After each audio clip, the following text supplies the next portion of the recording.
tá? Eu já falei aqui em vídeos anteriores sobre a N-Wine Club. É um clube de assinatura de vinho com inteligência artificial, onde você vai receber vinhos, somente vinhos que você vai gostar diretamente na sua casa. Chega de procurar vinho, chega de comprar sempre o mesmo, chega de vinho ruim, né, que às vezes você arrisca lá, chega uma aposta lá, você não gosta do vinho, tem que jogar fora, né? Então aqui a N-Wine resolveu isso. Você se associando ao N-Wine Club, e você pode fazer isso em 2 cliques, você passa a receber vinhos com inteligência artificial na sua casa, tá? Somente vinhos que você vai gostar. Como é que você faz para assinar? Você escolhe aqui, ó, o número de garrafas por mês que você consome. Então você põe aí 2, 3, enfim, X, o número que você consome por mês e o quanto que você gosta de gastar na média por garrafa de vinho, tá bom? Feito isso, você já tem o seu plano de assinatura e você já faz parte do N-Wine Club. A N-Wine vai te presentear com kit degustação, kit Enoperfil. São 10 garrafinhas, mini garrafas, para você degustar, rótulos variados. Você vai dar nota para esses rótulos variados. A plataforma vai entender o tipo de vinho que você gosta, o que você não gosta. Ela vai destrinchar cada vinho que você deu nota em milhares de variáveis e vai reconhecer ali com inteligência artificial o que você gosta. E você vai passar a receber na sua casa somente vinhos que você vai gostar, sem se preocupar com mais nada. E o melhor, rótulos variados, provando tudo que tem de melhor no mundo todo. Isso não é novidade, eu já falei pra vocês, tem o link aqui na descrição do vídeo. E agora uma novidade muito bacana que a N-Wine tá fazendo, ela tá liberando cursos aqui, galera, tá liberando cursos da N-Wine Academy para você aprender mais sobre vinhos, tá? Então aqui, gratuitamente foram liberadas 7 aulas aqui do curso básico, básico 1 e básico 2. Se você, além de tudo, consumir algum produto na loja da N-Wine, você já tem direito aqui e criar o seu Enoperfil, que é o seu perfil de degustação de vinho, ou seja, né, alimentar lá a inteligência artificial com os seus gostos. Você já vai ter direito aqui aos módulos, aos básicos 3 e 4, tá? Então mais aulas gratuitas aí para você. E quem for associado do N-Wine Club, então aí realmente vai ganhar acesso aí a demais cursos aqui da N-Wine Academy, tá? Para ficar realmente ali um entendedor de vinho, além de tudo, né? Além de tudo, você vai passar a entender bastante aí tudo sobre vinho, tá? Então essa é a novidade aí da N-Wine liberando os cursos da N-Wine Academy. Aproveite, mais detalhes aqui nos links na descrição do vídeo, tá bom? Fala galerinha do xadrez, tudo beleza? Dando continuidade aqui à nossa playlist, o Magnus Carlsen no torneio de Nanjing 2009, rumo a número 1 do mundo, querendo se tornar aí, ele viria se tornar anos depois campeão mundial, mas nesse mesmo ano de 2009 ele assumiria a primeira posição no ranking da FIDE e nesse torneio ele vai fazer mais de 3.000 de performance de rating, tá bom? Então, galera, há quem diga que é o seguinte, se o Magnus Carlsen colocou essa roupa de dragão, pode esquecer, né? O adversário vai perder. Então aqui eles, enfim, estão jogando aqui na China, né? Trajados. A gente tem aqui o Magnus Carlsen de brancas, agora a segunda partida que ele vai fazer contra o Wang Yue, um dos melhores jogadores da China e do mundo também na época. 2.736 o rating do adversário. Vamos dar uma olhada que essa partida aqui é fantástica. Magnus Carlsen abre com peão dama, D4, temos aqui D5 pelo Wang Yue e o Carlsen vai para o gambito da dama. E o Wang Yue não aceita o peão, joga com C6, a defesa eslava, esse nome que recebe essa abertura. Cavalo em F3, cavalo em F6, desenvolvendo, cavalo C3 e aqui o Wang Yue decide capturar o peão de C4, né? Tá com um peão a mais aí. E o Carlsen agora segue com A4, impedindo um lance como B5, por exemplo, que poderia dar sustentação para o peão aqui de C4. Então, A4 foi jogado, bispo em F5, controlando aqui o salto do peão para a casa de E4, mas agora cavalo E5, olha que lance bacana. Esse lance aqui já ataca o peão de C4. E aqui não tem como ficar se segurando, não tem como ficar segurando a rapadura. Na maioria desses gambitos aceitos aí de peão-dama, você pode até tentar, se o adversário facilitar, você segura a rapadura, mas se o jogador de brancas fizer bacana, ele vai recuperar o peão, com certeza. Cavalo de bem em D7, aqui o Wang Yue decide devolver o peão. Agora cavalo por C4 e dama C7. G3 foi jogado, o Carlsen quer colocar o bispo aqui na diagonal de Casas Claras, na longa diagonal. E5 atacando o centro, D por E5, cavalo por E5 e aqui bispo em F4. Já incomoda esse cavalo aqui ficar cravado, aqui atacado 2 vezes. E ele não pode sair daí senão cai a dama. E a dama não consegue sair daí com cheque nem nada disso. Então tem que proteger esse cavalo, e aqui então o cavalo de F em D7. Lances extremamente precisos, né? O bispo não tem a casa de D6 para poder defender o cavalo, então o cavalo de F em D7. Bispo G2 foi jogado, e aqui o Wang Yue incomodado com esse bispo aqui de F4, cravando todo ele, tá incomodado, ele solta o G5 aqui, um lance espetacular aqui do Wang Yue, atacando então aí o bispo, né? Tentando desviar. E aqui a partida seguiu com cavalo E3. A partida já começa a pegar fogo aqui no lance 12. Né? O que está acontecendo aqui? Bom, bispo por G5 não foi jogado. Aqui está pendurando peça, né? Então aqui o problema todo, o ponto todo aqui da posição é que o bispo, se ele sai, tá caindo aqui o cavalo. E aí, o que dá para fazer? Então dá para fazer algumas coisas. Ou capturar aqui em E5, né, com alguma das peças, ou fazer o que o Carlsen fez, que é contra-atacar. Agora cavalo E3 foi jogado atacando o bispo de F5 que tá solto. G por F4 foi jogado, captura o bispo, cavalo por F5 e agora grande roque aqui. Teremos uma partida espetacular, já estamos tendo, né? Agora a partida segue com dama C2, cavalo aqui em G6 e roques de lados opostos. O Wang Yue faz o profilático, recoloca o rei em segurança, o Carlsen já coloca peças na coluna C. Sempre começa a existir agora temas do peão cravado, ataques lá em C7, muito bacana essa formação do Carlsen aqui na coluna C. A5 foi jogado, B4, o Magnus Carlsen sacrifica agora o peão aí para conseguir bastante atividade, olha que legal, né? E aqui a partida seguiu com A por B4. Ô Rafa, bispo por B4 não parece melhor? Desenvolve uma peça e tudo mais. O problema desse lance, né? O Carlsen não à toa colocou as peças aqui na coluna C. Seria o lance cavalo D5 atacando todo mundo. E aqui depois de, por exemplo, dama em E5, cavalo por B4 seria uma possível continuação, seguido de torre B1 e as brancas teriam um forte ataque, né? Então por isso que na partida seguiu A por B4 e agora o Carlsen de qualquer maneira aproveita aqui a cravada do peão, segue com o cavalo B5 atacando a dama tá atacada, o peão mais uma vez, né? Não pode capturar aqui o cavalo, a dama segue para E5 e agora cavalo de B em D4, começam a existir temas aqui de duplo e tudo mais, sacrifício em C6, começam a existir temas táticos. Wang Yue segue agora com bispo C5, aí fazendo um bloqueio aqui na coluna C, o bispo muito bem protegido aqui pelo cavalo, e agora o Carlsen segue com o cavalo B3 atacando o bispo, e aqui o Wang Yue faz um lance H5, que os computadores consideram um lance brilhante, tá? Curiosamente, o próprio computador, se você deixar pensando mais aqui, ele também considera que torre de H em G8 é um lance igualmente bom. E em geral o lance brilhante é aquele que é o único bom da posição e tudo mais. Então aqui fica até difícil também de explicar por que H5 seria um lance brilhante, sendo que há tantos lances. Mas uma coisa é fato, o Wang Yue tá atacando aqui na ala do rei, esse lance faz todo sentido do mundo, afinal de contas são roques de lados opostos. Então tanto H5 quanto torre de H em G8 fazem a mesma coisa, atacam na ala do rei e são lances necessários aí na posição. H5 foi jogado e agora temos torre de A em B1 aqui pelo Magnus Carlsen. Bispo foi para segurança lá em A7 e agora o Magnus Carlsen parte pro ataque com bispo por C6, olha só o ataque aqui do Magnus Carlsen, né? E aqui F por G3 foi jogado primeiro. Rafa, e se capturasse o bispo agora? Aqui estaria vindo o cavalo de B em D4 com um ataque aqui em C6, um ataque feroz. E mesmo depois de bispo por D4, poderia seguir com dama por C6. Que é isso? O Magnus Carlsen estaria jogando com 2 peças a menos? Não, 3 peças a menos, né? Será que daria certo isso?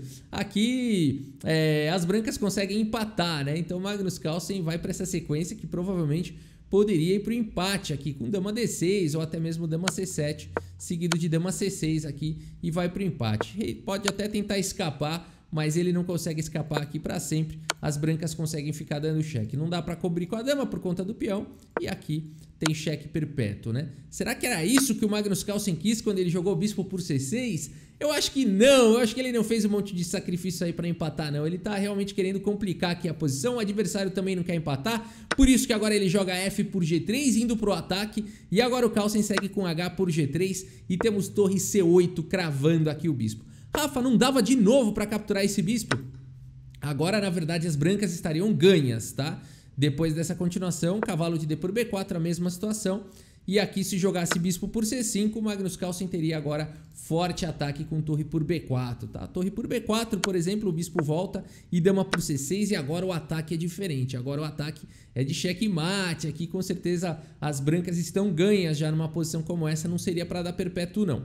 Então, o Wang Wei faz a coisa certa aqui, joga a torre em C8. Outra possibilidade seria trazer o cavalo, enfim. Torre C8 foi aqui jogado. E agora dama D3, o Magnus Carlsen, olha que legal essa partida, né? Sai da cravada e agora ataca o cavalo indefeso aqui em D7. Quanto cálculo essa turma não tem que fazer para fazer lance do tipo bispo por C6, que o Carlsen jogou e tudo mais. Tem que fazer muito cálculo e aqui os dois mostram capacidade incrível de cálculo, né? Aqui B por C6 foi jogado, dama por D7, recuperando a peça e protegendo o cavalo. E agora a torre C7, atacando a dama. Dá para continuar protegendo o cavalo? Dá. Dama D3 aqui, então, segue protegendo. E agora H4. Que partida, meus amigos! Wang Wei parte agora pro ataque na ala do rei, cavalo de B em D4, Magnus Carlsen segue com uma reação aqui pra cima de C6, e agora H por G3, Wang Wei extremamente agressivo aqui. Não dá pro Magnus Carlsen jogar um lance como cavalo por C6, agora parece tentador, no entanto esse lance perde na hora, por conta de torre por C6 simplesmente. E se torre por C6, G por F2 e as pretas estão dando mate em poucos lances. Por exemplo, rei F1, a torre entra aqui em H1 e aqui já era, né? O bispo tá dando suporte aqui para casa de G1, o bispo e o peão. Então depois de rei G2, torre G1 e mais poucos lances as pretas estão entregando checkmate. Por isso o Magnus Carlsen aqui não vai para cavalo por C6 e sim torre por B4, contra-atacando aqui na ala da dama. Temos agora rei em A8, rei em segurança e aqui o importante cavalo por G3, parando os ataques na ala do rei, pelo menos freando por enquanto. Só que agora chegou torre D8, pressão total aqui no ponto de D4, E3 no limite salvando e agora cavalo H4 foi jogado. Ô Rafa, não tem um garfo aí não? Aqui esse garfo é complicado, hein galera? Parece que tem, né? Esse peão tá apoiado aqui por todo mundo, né? Tá dando aqui um garfo, no entanto haveria alguma maneira aqui de escapar.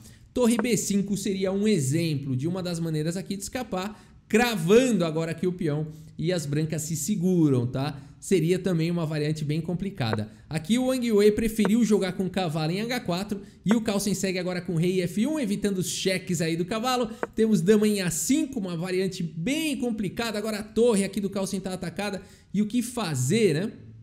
Aqui o Carlsen segue simplesmente protegendo aí a torre, o cavalo também está muito bem protegido, a posição ainda é complicada, né? E aqui o Carlsen teria também um lance muito bom na posição, que seria a torre por C6, ele acabou não encontrando aqui na partida essa continuação que com a ajuda de computadores a gente encontra, esse lance seria vencedor aqui para as brancas, porque é o seguinte, se a dama captura a torre, está caindo a torre aqui em C7. Ok, esse dá até para perceber, mas e se torre por C6? Aí cavalo por C6, tá atacando a dama, tá caindo a dama. Se capturar a dama, captura aqui também. E além de tudo, tá atacando aqui o cavalo e tem 2 peões a mais as brancas, tá? Então seria uma outra possibilidade. E uma possibilidade um pouco mais difícil de responder seria o que fazer depois de torre por D4. Mas aqui simplesmente torre por D4, torre por C6 e tá caindo o cavalo aqui no canto. E as brancas mais uma vez teriam 2 peões a mais aqui nesse final, né? Mas é realmente nada fácil de encontrar isso. A partida seguiu com torre de C em B1 e agora cavalo chegou aqui em F3, né? Rafa, de novo, não tem um C5 vindo aí? Toda hora eu tô achando que o Wang Wei não tá vendo o garfo aí, não tá vendo esse lance aqui, seria muito bom, né? Na verdade não, as brancas teriam um mate em 3 aqui, se você quiser dar pausa e tentar encontrar um mate em 3 aqui, para as brancas vale o exercício tático, e eu espero que você tenha encontrado aqui, é isso mesmo, dama em E4 cheque, né? E aqui é mate já, por que é em 3 então? Porque dá pra postergar aqui, ficar colocando peça no meio do caminho, aqui tanto faz a torre em qualquer casa e vai levar checkmate, né? Então assim, olha que posição complicada, né? Por isso não dava para jogar C5, agora cavalo F3 então foi jogado, aproveitando que o cavalo aqui tá cravado, né? Senão tá caindo a dama do Carlsen, e o Carlsen segue agora com o cavalo B3, que loucura! Deixando a torre, atacando a dama e atacando a torre de D8. Galera, quanto cálculo esses caras não estão fazendo nessa partida? É inacreditável isso daqui. Dama D5 foi jogado, agora o Wang Yue protege aqui a própria torre, propõe trocas. Dama por D5, C por D5 e agora a partida ainda continua difícil para os dois jogadores. Torre D1, torre C2, agora o Magnus Carlsen segue com a torre F4. É muito importante tirar esse cavalo daqui.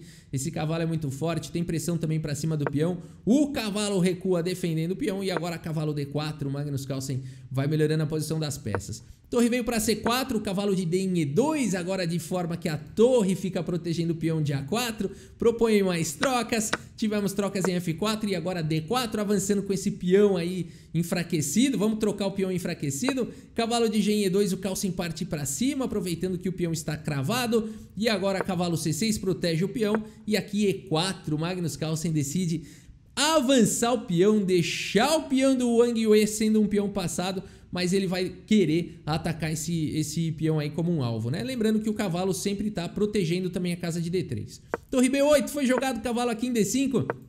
Torre B2, agora o cavalo de E foi para F4. O rei vai entrando na luta, o cavalo atacando a torre vai para segurança e agora os reis vão entrando, né? E a gente tem então esse final dificílimo aqui, caiu o peão de A. O Magnus Carlsen segue agora perseguindo aqui o rei, continua com mais ataques e agora passa a torre para o outro lado. E a gente tem esse final que é realmente muito difícil de ser jogado. A gente vai vendo a técnica aqui dos jogadores. E aqui, depois de torre H1, realmente o Carlsen está com uma posição boa. Parece que a torre vai entrar, vai capturar peão e o Carlsen vai ficar com peões passados. Então o Wang Yue vai para uma sequência brilhante aqui agora, galera. Ele vai para dois lances seguidos, dois lances brilhantes seguidos, que é a ideia de sacrificar aqui as peças para cima dos peões. Ele faz o lance bispo por E5, depois de F por E5, cavalo por E5 e sacrifica as duas peças. Rafa, mas sacrificar duas peças não é demais? Na verdade ele sacrificou uma só, porque se o Carlsen tivesse capturado o cavalo agora, que não foi jogado, estaria vindo torre E3 cheque, seguido de torre por E4, e aqui a gente teria, segundo o Table Base, um final empatado, tá bom? A gente teria aqui um final empatado. Então aqui sensacional, o Magnus Carlsen sabe disso, ele sabe que se ele capturar esse cavalo vai empatar, mas agora ele quer ganhar. E ele segue então com cavalo C6, cavalo D6 cheque, e a gente fica se perguntando, será que dá pra ganhar? Porque se trocar essas torres aí vai sobrar dois cavalos contra cavalo e dois peões, isso daqui não pode estar ganho para as brancas, mas o Magnus Carlsen acredita que sim, que está ganho. E depois de rei A6 ele segue com cavalo B4 cheque, rei B6 e agora a torre C1. E aqui a gente tem um momento crítico da partida. Algumas análises sugerem que torre A5 seria muito importante na posição, controlando o salto do cavalo para D5, que pode ser catastrófico. E depois aqui então de mais alguns lances a gente teria uma possibilidade aqui de um empate, tá? Então que momento crítico, no entanto não é fácil, os jogadores já estão cansados, é o lance 59 e aqui torre E3 foi jogado, um lance bastante lógico, mas depois de torre D1 e torre B3 atacando o cavalo, aqui já não dá mais. Vem cavalo D5 cheque e essa configuração aqui é muito forte porque o rei agora tem que ir para o canto e aqui ele tá quase levando checkmate, né? Aqui rei A7 foi jogado, eu vou comentar daqui a pouco, galera, uma questão aqui que muita gente falou que torre B3 foi o problema e que a rei A5 poderia ir para o empate. Por exemplo, rei A5 e aí esse cavalo D5 atacando a torre, que é o Yang Yue teria o recurso de sacrificar aqui a torre para recuperar a torre na sequência e iria para esse final, rei 2 cavalos contra rei aqui 2 peões, e que esse final então seria empatado. Na verdade não, esse final é ganho para as brancas, galera, por incrível que pareça. Rei 2 cavalos contra rei não dá mate, mas rei 2 cavalos contra rei e 2 peões, como assim? Mas tá melhor para as negras tendo 2 peões, nesse caso tá pior. Nesse caso as brancas ganham e no final do vídeo eu vou mostrar como. Vamos ver como seguiu na partida. Torre B3 e agora o Carlsen segue com cavalo D5 e agora o rei tá quase levando mate. O rei foi lá para 7, agora torre A1, cheque, rei B8 e rei C2 atacando a torre. Torre H3, torre B1 cheque, rei A7 e uma sequência fantástica agora do Carlsen. Torre B7 cheque, o rei não pode para 8, senão ele leva checkmate aqui na sequência. Tem acho que 2 tipos de checkmate aqui. Então o rei tem que ir para 6. E agora a torre B6 cheque, e o rei não pode ir para 7. Se o rei for para 7, vai levar checkmate também aqui em 2 lances. Então o rei está sendo empurrado para baixo, rei A5. E agora veio torre B5 cheque, e o rei não pode ir para 6. Se o rei for para 6, ele leva checkmate aqui em poucos lances. Então o rei tem que descer de novo. Por isso aqui, depois de torre B5, o rei A4. Que espetacular essa sequência de cheques de torre e o rei sendo obrigado a descer. E agora o Carlsen segue com cavalo B6 cheque, aqui empurrando o rei um pouquinho mais para baixo. E depois de torre por E5, simplesmente aqui sim, com muito material a mais e sem a possibilidade de trocar as torres, Magnus Carlsen está ganho. E por isso o Wang Yue nessa posição abandona aqui a partida. Que duelo, que luta foi essa, meus amigos? Que luta foi essa? Realmente o Magnus Carlsen, inacreditável ele ter essa força de ele achar que tá ganho e continuar jogando e conseguir esmagar o adversário dessa maneira, né? Antes de mostrar aqui o relatório do chess.com, Rafa, não me convenci que esse final aqui ele é ganho para as brancas, não pode ser, né? Não pode estar ganho isso daqui para as brancas. Galera, table bases não se engana, aqui é vitória forçada. E como é que faz isso, né? Uma das possibilidades, um dos segredos é bloquear um dos peões, principalmente o peão que está mais distante da casa de promoção. Por quê? Porque nós vamos liberar esse peão em algum momento para poder ir para cima do rei do adversário e esse peão vai começar a andar. Então é importante que ele esteja longe da casa de promoção. Então pode capturar um dos peões, o outro não. A chave é não capturar o peão distante da casa de promoção. Depois de, por exemplo, o rei B4, pode capturar esse peão. E agora, qual que vai ser a técnica? Tentar levar o rei para o canto, para um dos cantos e conseguir dar o mate. Se as pretas não tivessem esse peão, estaria empatado. Como as pretas têm esse peão, elas vão perder de maneira forçada. Que bizarro isso, né? Mas o segredo é esse. A gente vai deixar o adversário em zugzwang. Se não tivesse esse peão, não seria zugzwang, seria afogamento. Mas vamos chegar lá e eu vou mostrar isso melhor.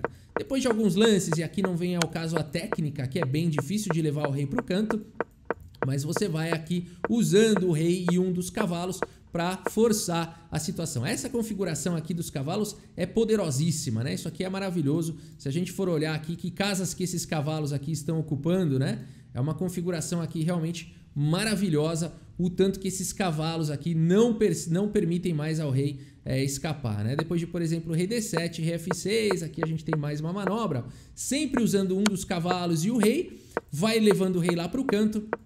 E aqui a gente chega na posição mágica, antes desse salto aqui do cavalo, né?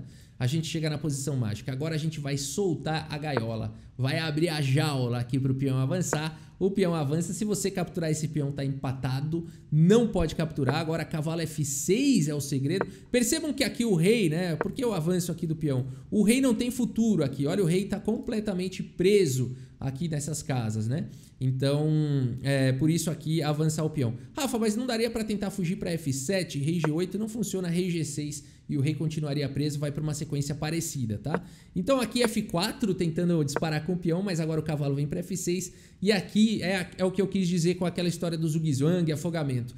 Aqui da Zumbislândia, né? Aqui o rei estaria afogado. O rei não tem nenhuma casa para se movimentar, os cavalos estão tirando todas as casas. Por isso esse final seria empatado. Mas como as pretas têm o peão, elas são forçadas a avançarem o peão. E agora rei G6, levando o rei lá para cima.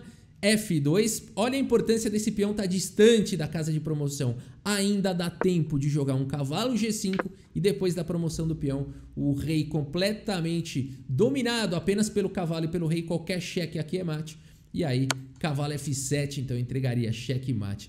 Que maravilhoso esse final, né? Que maravilhoso esse final. Então imaginar que nessa posição aqui as brancas estão ganhas por conta desse peão e se não tivesse o peão estaria empatado. É realmente uma lição e tanto. Então vamos dar uma olhada aqui no relatório agora do chess.com e ver a precisão aqui desses jogadores, né? A gente teve aqui então uma precisão do Magnus Carlsen de 89,3% de precisão. Erros dos dois lados com certeza. 84,2% de precisão para o Wang Yue. E o Wang Wei, mesmo fazendo 3 lances brilhantes, sendo 2 deles na sequência, não conseguiu evitar aí a derrota contra o Magnus Carlsen. Magnus Carlsen está imparável no torneio de Nanjing e consegue mais uma vitória aqui impressionante, convincente, rumo à sua performance de rating de mais de 3.000 e rumo a número 1 do mundo. A gente segue então cobrindo mais partidas aí dessa playlist. Espero que vocês tenham curtido aí o vídeo. Muito obrigado pela sua audiência, um grande abraço para todos vocês e até a próxima. Valeu! Cavalo H5 no tabuleiro de xadrez. De xadrez.